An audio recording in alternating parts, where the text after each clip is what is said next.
In this video, I would like to show you how to use the store and recall function to perform complex calculations where there are multiple variables and of course there are multiple operations required.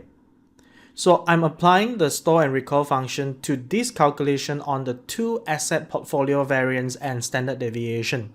So I have here all the assumptions on the weights and the standard deviation and the correlation between the returns of asset 1 and 2. All, of course, the weights and standard deviations of the returns are in percentage. Then we have the formula for the portfolio variance. Okay, and what I'm going to do now, of course, here we have the solution is already there. Okay, I mean, I've converted everything from percentage to decimal when I do my computations.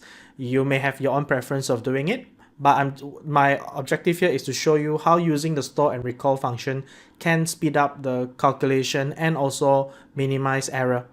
So in your calculator, what you will first do is I will type, okay, the first term, so which is 0.7 square from the weight times 0.18 square. So I can do something like 0.7 the weight times the standard deviation.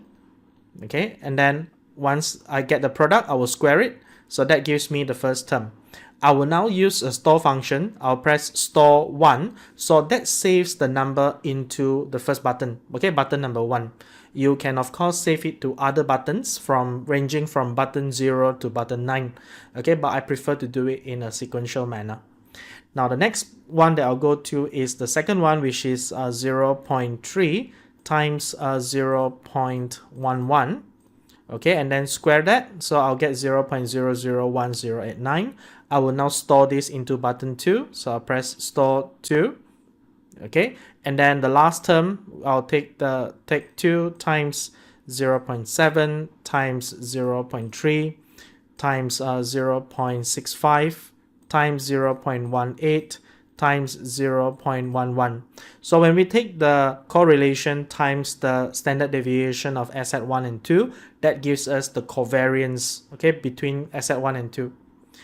So that gives us 0.0054054. Okay, and then I'll save this into button 3. So I'll press store 3. Then we are done. So the final thing that we need to do here before we get the variance is to sum up the three numbers that we have saved.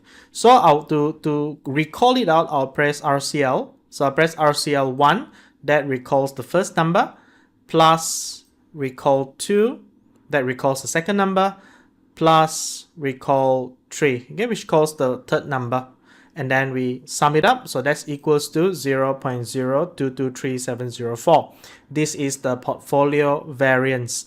If you want to get the standard deviation, all you need to do is square root, okay, take the square root of the variance, so that's 0.149567, convert that to percentage, so that's 14.9567%. Now, of course, for those who are quite used to the calculator, you can of course choose not to use the store and recall function. You can type it all in one shot, in one line to get the variance. Okay, but of course that increases the chances of making an error. So using the store and recall function helps you to break down the computation into parts, okay, and then combining it at the end by using the recall function.